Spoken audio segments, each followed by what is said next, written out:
We'll go ahead and get started. I'd like to thank each and every one of you for your attendance and participation this afternoon, Tuesday, January, actually, what is the day? 14th.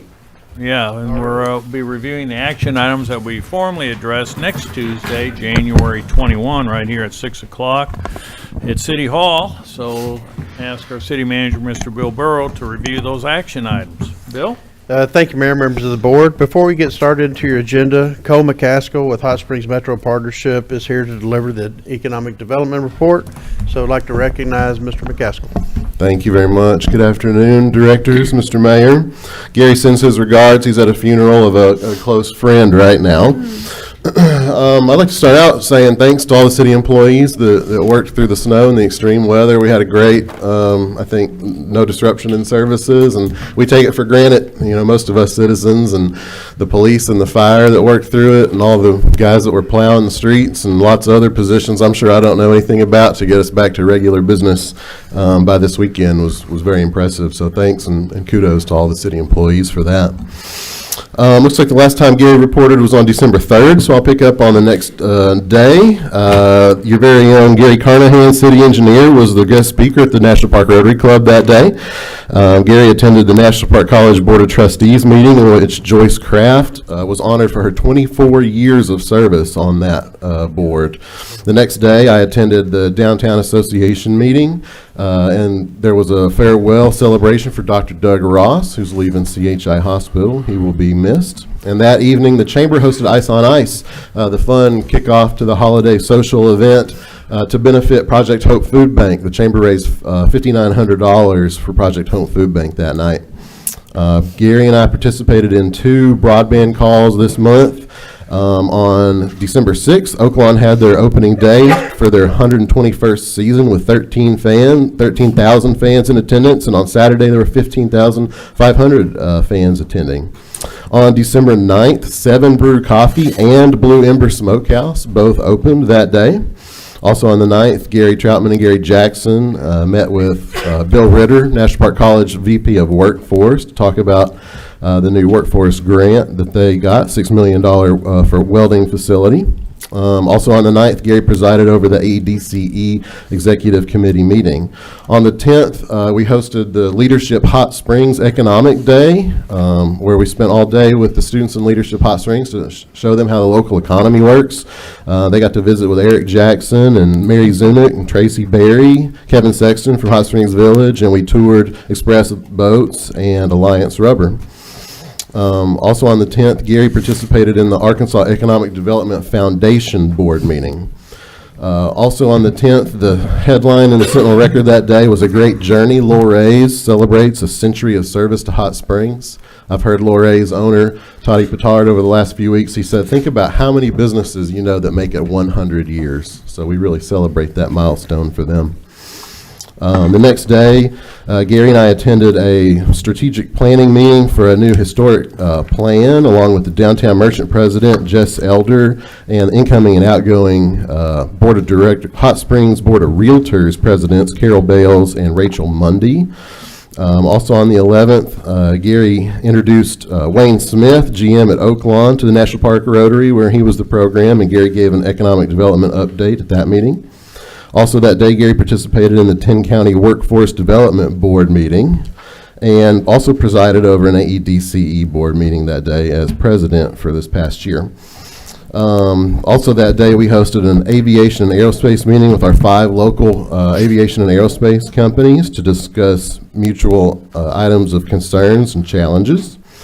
On December 11th, the NDAA, the National Defense Authorization Act, passed the U.S. House of Representatives, and a week later passed the U.S. Senate, which has the language that untangles the ownership issue with the Army-Navy Hospital. That law was signed into law by the President at the end of 2025. Let's see. On December 12th, the Majestic Committee met to discuss the latest information on prospects.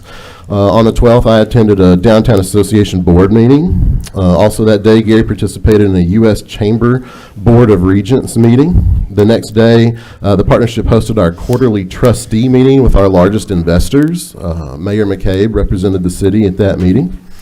On the 16th, the partnership and chamber staff held our year-end wrap-up and strategic planning meeting. And also that day, Scott Dews was featured on Channel 11 in a story with the latest about the Majestic site. On December 17th, Vicki and Gary attended the Hot Springs Board of Realtors installation banquet. On the 18th, Gary attended the Village POA meeting that was GM Kelly Hale's last, and they announced that Ken Unger would be the new Hot Springs Village POA general manager.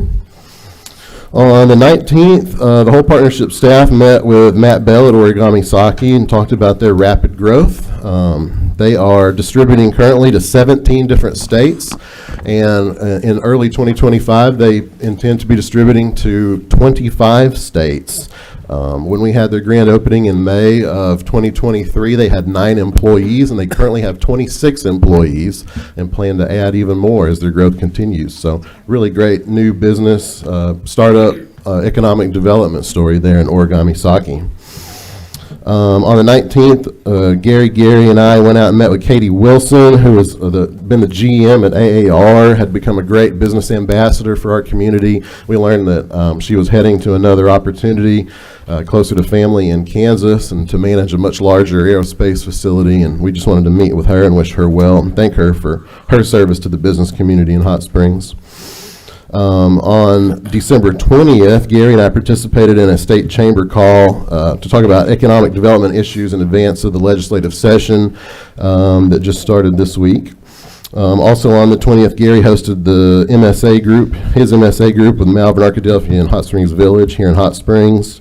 On December 27th, I met with one of our local manufacturers and opened a new expansion project. They're adding jobs and investing within themselves. We had a rep from AEDC here in town for that meeting.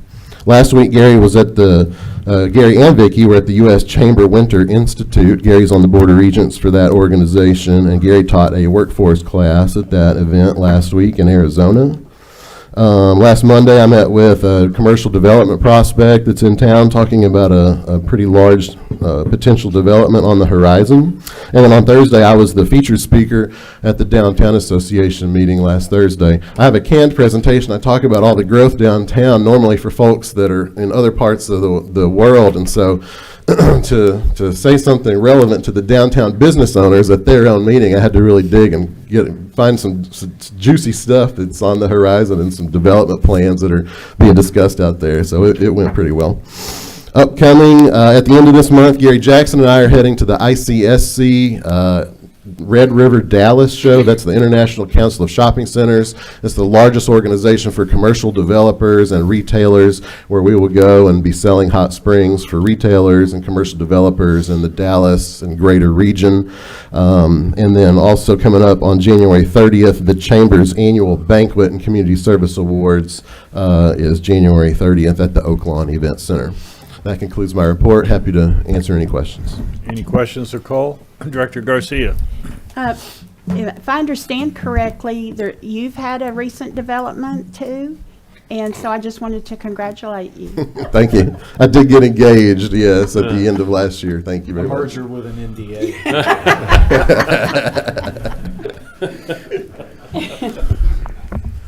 Any other economic development questions or comments? That could be economic development. It will be for sure. There will be some sales tax generated off of this wedding for sure. You know, when you go down to Dallas for that, what was the conference called? ICSC is the organization, and it's the Red River Deal Making Conference. It's sort of a smaller regional annual show that we've gone to probably 9 years in a row or so. And what kind of presenters, or are there small strip mall center development concerns there? Or? So we have a booth on the trade show floor. So we have a 10x10 booth representing Hot Springs and opportunities that are here, some commercial development opportunities that are here. Really the goal is to try to meet with commercial developers, that are working in Arkansas, maybe they're from Texas or some part of this region, that are interested in maybe buying a piece of commercial property here, like a strip mall or something else, and redeveloping or doing some new construction as well. There's also a lot of actual retailers represented there, so we're always talking to retailers that we don't currently have in this market. As well. So it's the two main audiences for us are actual retailers and the commercial developers that have relationships with those retailers. So I'll give you, for instance, the commercial developer that brought the Whataburger and Chipotle development lives in Dallas, and I talked with that person last year at this event, and so it's sort of trying to get relationships with folks like that. What do you see, if anything, with the, what we used to call the Hot Springs Mall, now it's called, Uptown Mall or something? Does that individual go to these, or does he? They do. So that organization, Rockstep Capital, that owns the mall, is very involved in this organization. We have met with them multiple times at this event in the past, and they did, in fact, reach out and ask for a meeting while we're down there as well, to talk about what's going on at the mall. So hopefully we'll have some interest to bring back and talk about. Any further questions? Thank you. Thank you very much. Mayor, at your meeting, there will be one proclamation, International Holocaust Remembrance Day and Holocaust Remembrance Day, presented to Rabbi Shelley Kleinman and Dr. Stuart Flasher on behalf of the Congregation of the House of Israel. Moving into your consent agenda, the first item is consider Resolution R2510, a resolution acknowledging receipt of the City of Hot Springs financial statements for November 2024, and our Finance Director, Karen Scott, will present. Thank you. Good afternoon, Mayor and Directors. As you know, monthly financial statements are issued to keep city management and constituents apprised of the financial condition of the City of Hot Springs. The November 2024 financial statements will be linked to your board action requests, and staff recommends acknowledging receipt of the November 2024 financial statements. Any questions of Karen? Thank you. Thank you. Next is consider Resolution R2511, a resolution ratifying the appointment of Anthony Valinati to the Hot Springs Advertising and Promotion Commission, and our City Clerk, Ms. Harmony Morrissey, will present. Thank you. Mr. Valinati currently holds position 4 on the A&P Commission. This position expired on December 31, 2024. Per the Hot Springs Code, positions 3, 4, 5, and 6 shall be owners or managers of businesses in the tourism industry, and at least 3 of those shall be owners or managers of hotels, motels, or restaurants.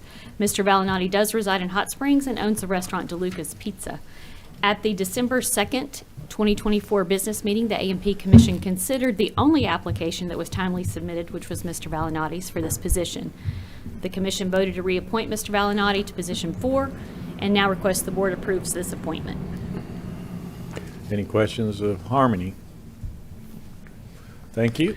Next, we have consider Resolution R2512, a resolution approving the appointment of a director to the Advertising and Promotion Commission, and again, Ms. Morrissey. Thank you. In accordance with state law, the Advertising and Promotion Commission must have 2 members of the governing body of the municipality to serve as part of the 7-member commission. Currently, those 2 director positions are held by Director Holliday and Beard. The position held by Director Holliday is position number 1, and that expired December 31, 2024. So 3 directors have applied for this position, and the remainder of the board will interview those in the applicants in a special meeting following this agenda meeting. The name of the selection will be substituted into this resolution and presented to the board for appointment on the 21st. Any questions of Ms. Harmony?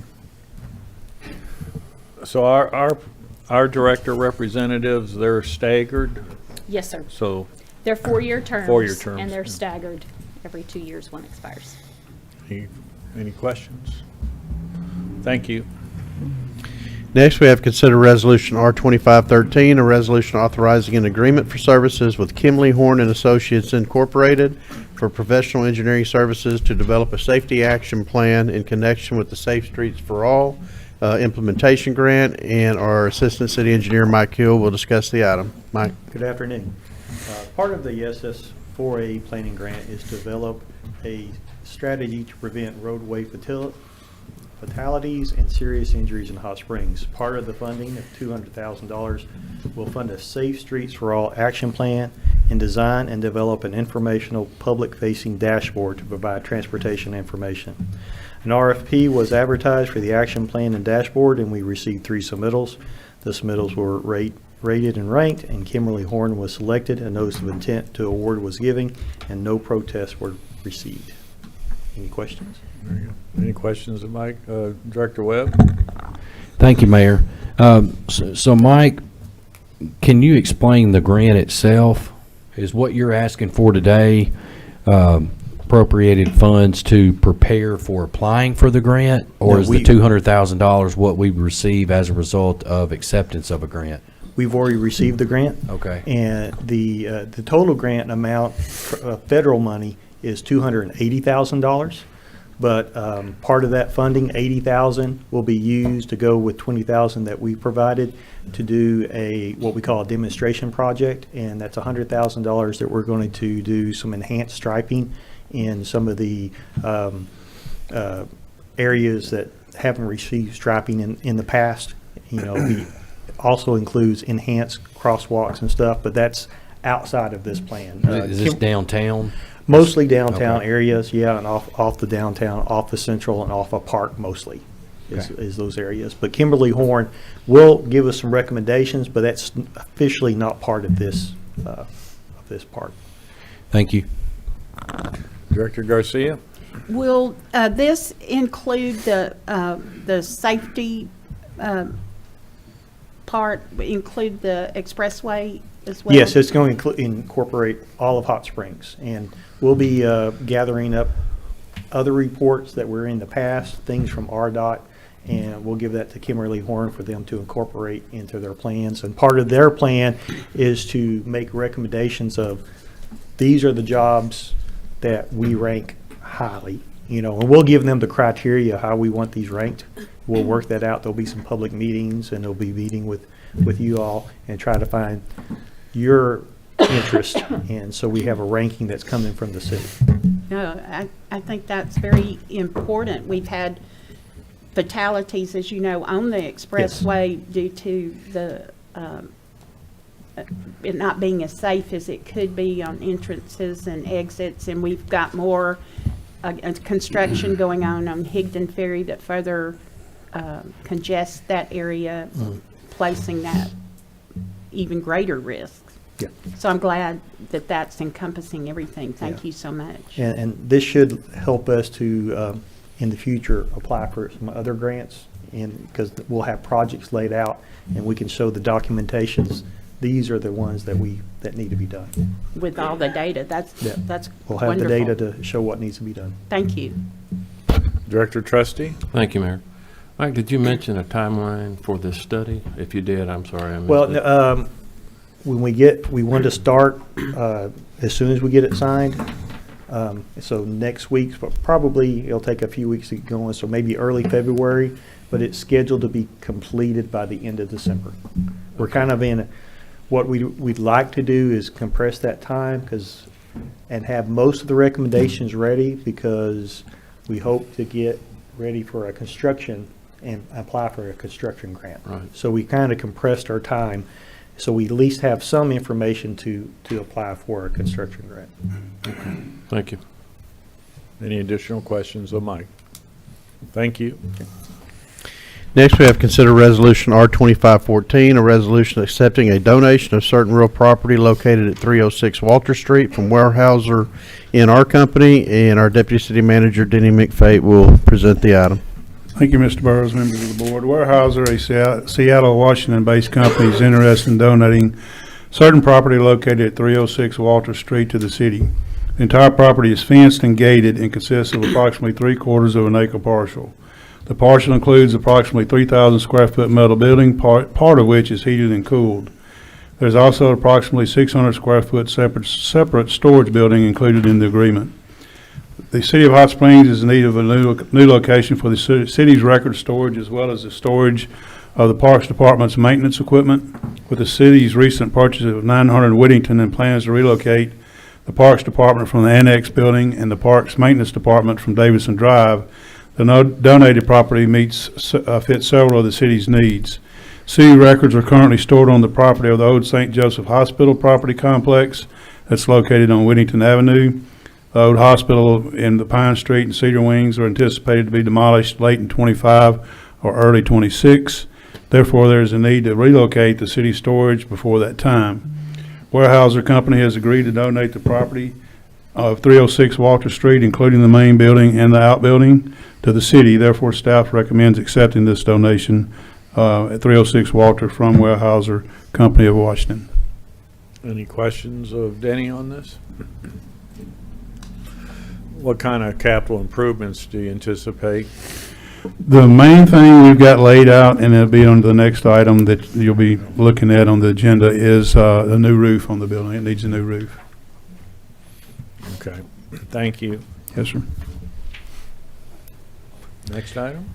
Next item is consider resolution R2515, a resolution approving a budget transfer for improvements to certain city facilities located at 900 Whittington Avenue and 306 Walter Street. And again, Denny. Or no, Ron, you're going to handle this one?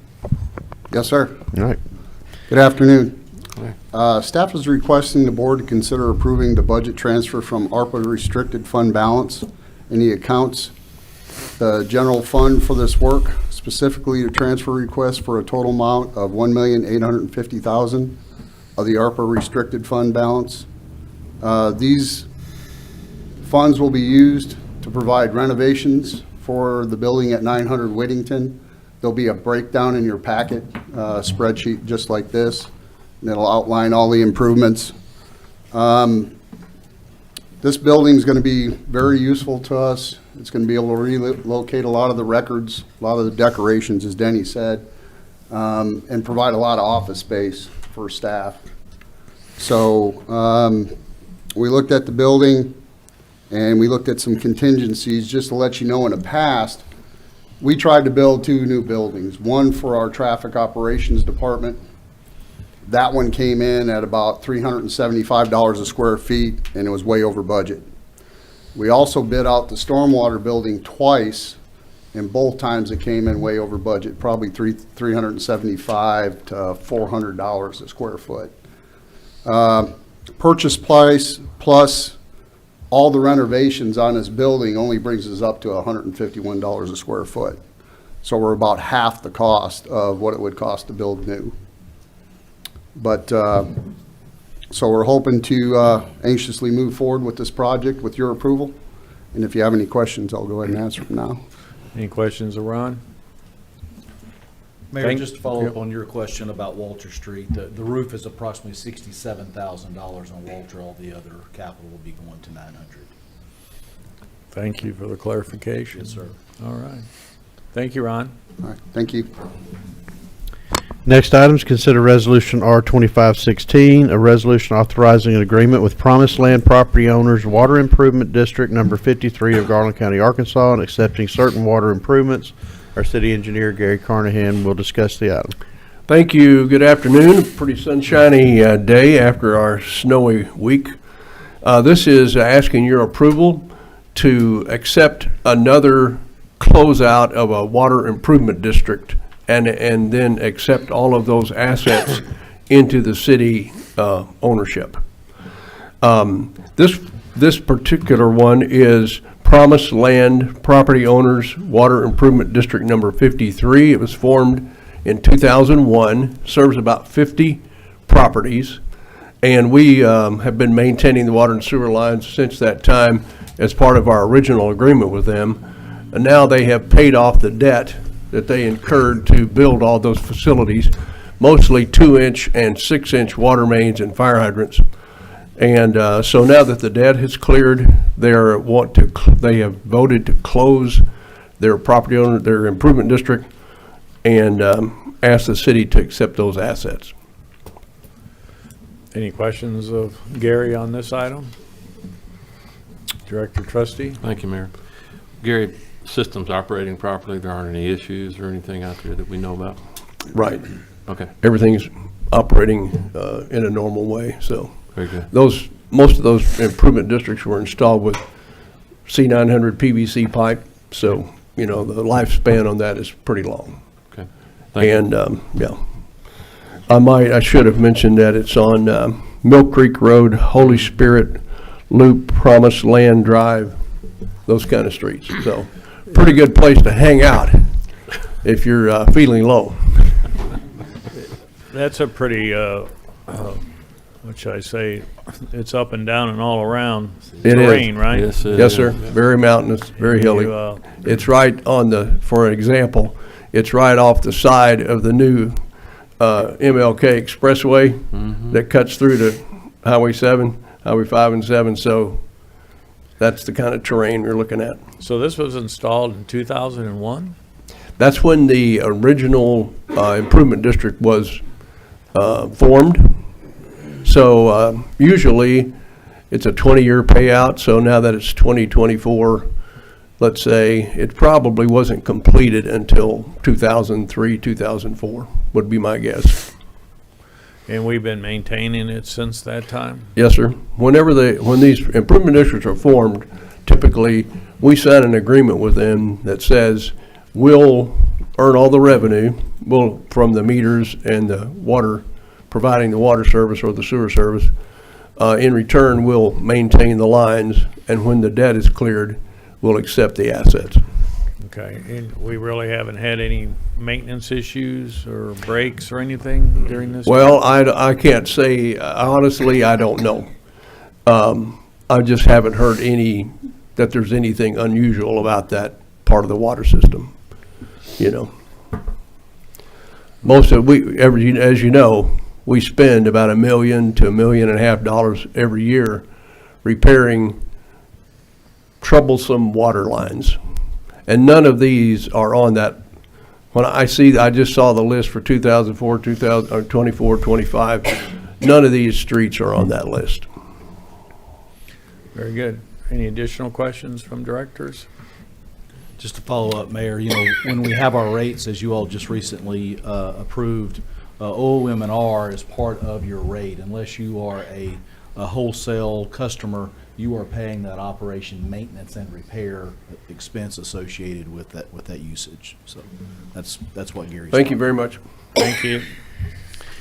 Next, your first item under new business is consider resolution R2517, a resolution temporarily waiving zoning requirements and conditionally approving an application for a temporary dwelling unit at 221 Ida Street pursuant to Hot Springs Code 16-1-8. Our planning manager, Rick Stoddard, will present the item. Rick?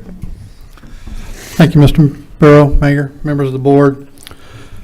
Property owner Debbie Coles seeks after-the-fact approval from Hot Springs Code Section 16-1-8-2 to occupy an emergency temporary dwelling located at 221 Ida Street.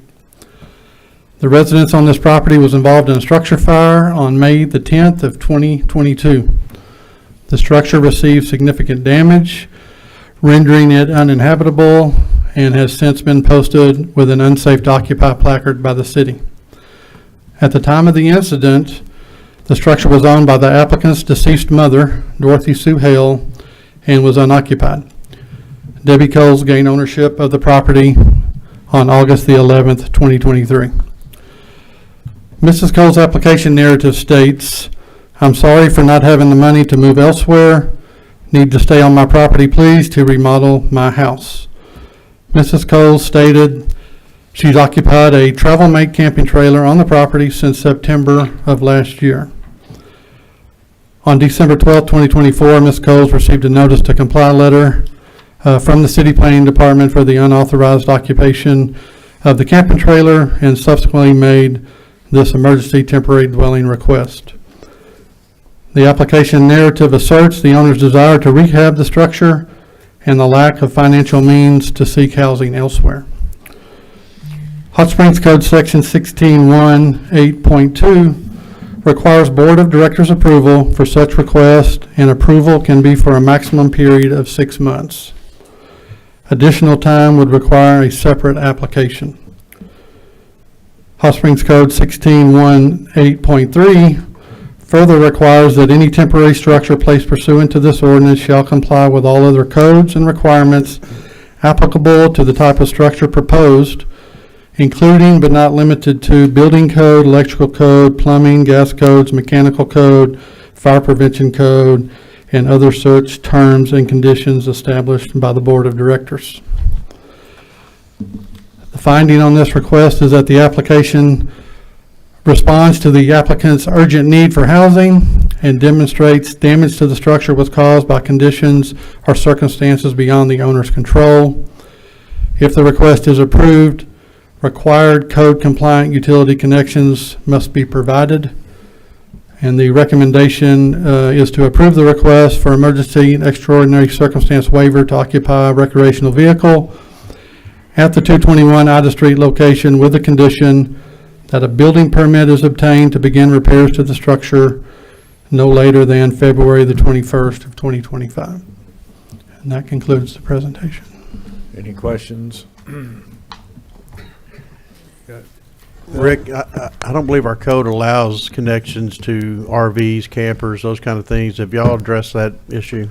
I spoke to Gary actually about that this morning. And Gary, maybe you can, well, Gary may have stepped out. We don't allow a permanent connection to an RV, like a water source. There can be a hose bib on the property where she could fill the reservoir on the camper, but you couldn't have a pressurized connection because of the possibility of contamination. Right. As far as sewer, Gary said that a sewer connection could be made into like a clean out. There is a structure on the property, so we're assuming there's water and sewer services. It's gonna cost some money to play plumbers and things like that to make these temporary connections, but according to Gary, it can be done. All right, very good. Board have any questions? Directors? Director Trustee? Thank you, Mayor. Rick, you mentioned that she's had trouble relocating. She didn't have funds to do that. Mhm. How are we going to rehab that property? I mean, that's a difficult decision, and I know that's probably not part of the process, but if she can't afford to live anywhere else, it just begs the question is how are the improvements going to be financed? Right, and I really don't know how to answer that question I'm not really familiar with her exact financial situation other than what she said in her narrative, but she seemed able and willing to get a building permit pending board approval to at least start repairs. Well, and hopefully we can do that. Hopefully we can get a Mhm. permit issued and get those temporary connections made, and she'll have funds for that, and then we'll deal with it at some point in the future. Right, if the board's inclined to approve that 6 months down the road, if she's making the same request and no repairs have been made, Right. But anyway. Thank you. Director Garcia? If there's, it's been a while, so how was this identified? Will that be in the packet? If there were any complaints from neighbors, will that be in the packet? Yeah, there was a complaint about the occupying a camper or a travel trailer on the property, and that prompted us to send a letter to her for compliance, and then that's how we kind of got to where we're at. But according to her, she's been occupying the RV on the property since September, so it's just been a couple months. September of 24? Yes, ma'am. Oh, okay. Yeah. Thank you. I thought it was 23. No, ma'am. The home that burned, it burned, I mean, she's been living in a trailer since what, August of 23? She'd been living on the 24. property in a camper since September of 24. I'm not 24. sure where she was residing prior to that. But when did the structure burn? 22. Yeah. 22? Right. Yeah, the fire, and then there's a fire department incident report that's going to be in your packet, but the structure caught on fire May 10th of 22. She inherited from her mother's estate in 23. Okay. Any additional questions? Thank you. Thank you. And your last item is your only ordinance of the evening. It's ordinance 2505, an ordinance amending Hot Spring Code 13-4-2 to include the Church Street parking lot in the city's short-term facility use policy. Our Deputy City Manager, Lance Spicer, will discuss the item. Lance? Yes, thank you. Good evening. As stated, this item deals with the Church Street parking lot. Of course, that is on the corner of Malvern and Church Street. That was a convention center, Visit Hot Springs asset that was donated to the city of Hot Springs. You will recall that the Church Street parking lot is part of our paid parking program. It is a secondary zone. But this request to add this Church Street facility to our short-term facility use facility policy does come to us from District 2 Director Phyllis Beard. Currently, the Church Street lot is being utilized by a local nonprofit, the Hot Springs Giving Team. And there'll be some additional information in your packet regarding Giving Team if you're not familiar with them. They provide resources to those that are in poverty or in need. They do everything from clothing, provide that monthly resource fare, food, and provide meals and many other things. But currently, the Giving Team does utilize the Church Street parking lot for their monthly resource fair. It's held on the fourth Saturday of each month. So they have them, I think, every month with the exception of December, where they have a different type of event. The request is to have Church Street parking lot added into that facility use process, because that is how we utilize the Exchange Street parking plaza when people use it for the chili cook-off, the transportation depot, the farmers market plaza, everything that when you see a parking lot or a facility used for something other than parking, it's because it's part of Hot Springs Code 13-4-2. So what the request is to do is to add this facility into that short-term use where it's able to be utilized by request for individuals by application. But the one thing that we have discussed with the nonprofits and others that have utilized the Church Street parking lot is that, and it's been communicated, I think, pretty directly, is as that parking lot became part of the paid parking system, that use would need to stop. So in doing that, we came up with a couple options to try to give them a different location to use. So in your packet, you'll have the two options. Really, one of them is at the end of Convention Boulevard. It's Autumn and Vine Street. Basically, it's an overflow parking lot for tour buses that's utilized by the convention center. Sparsely used. I think obviously it was the build out of Convention Boulevard, but in your package you'll have those two lots that are at the far end of Convention Boulevard. Additionally, the City Resource Center at 109 Hobson is also an option.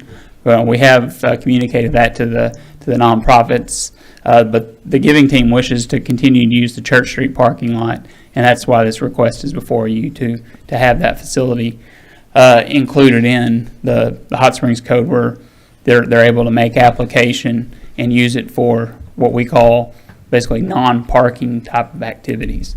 So these temporary community type activities.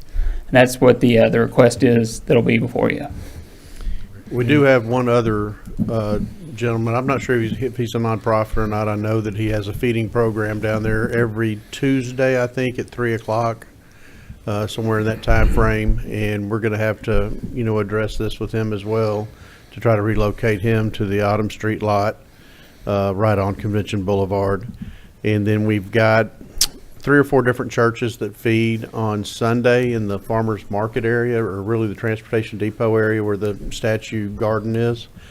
We're working with them. One is already relocated to the Jackson House. They use the Jackson House for their feeding program on that Saturday, but I've got 3 other churches that are still doing that. We're going to try to relocate them to the Resource Center as we move through the process. They're not really using the Church Street lot. They're using that statue garden lot right by the Veterans Memorial. But that's become congested at times, and we've had some issues getting buses in and out for some of those feedings. So we still got some organizations that we've got to work with to try to relocate them from that area. This one is one that came to us as a specific request to continue to use the parking lot. We've not had that from the gentleman on Tuesday, but I could see where he may want to shut down every Tuesday for his program as well, if this passes. Additional questions or comments? Director Garcia? Will a copy of the HSC 13-4-2 be included in our packet as Yes. well as who approves, the process of approving applications? Yes. There they go. Thank you. Yes, yeah, and like, kind of to that point, that's the facility, we call it a facility use. All these are facilities, and how the process goes, that'll certainly be in your packet. Thank you. Director Holliday? Thank you. So for this particular lot, would it be that the entire lot would be closed so we don't have the congestion issue, cars versus pedestrians? Okay, so the whole lot would be closed. Would there be a cost associated with that? Because Transportation Depot does have a cost for private, but, Currently, it's $100 and a nonprofit is $50. okay. And that's for like the day, an hour? For the day, the intent is to take our existing facility use process and the fees and just to insert the Church Street lot in it, but that is a daily fee. Okay. And then is, otherwise, so the facility, when we talk about the parking garage, it's only the part where people don't park, correct? Like that's, and so is this the only facility that would be in our, list of facilities that would end up offsetting other income since it's a paid lot? Or do we have other paid lots, other lots that are becoming paid that are also in this system? Yes, Hillwheeler Plaza, whenever we do the entertainment district, so you've got the area with Spencer's Corner, and then it kind of extends. We use that same process and authority to take those parking facilities and use them for non-parking events. And there is a section that just specifically talks about the entertainment district. This lot is just south of that. It's the only one where we currently have paid parking that's outside of the entertainment district. On the surface lot, Surface lot. off street. Additional comments or questions? Thank you. Thank you. Mayor, that's all the items for your January 21st meeting. Very good. So we'll formally address these a week from today at 6 o'clock right here at City Hall. I believe we have a special board meeting now for the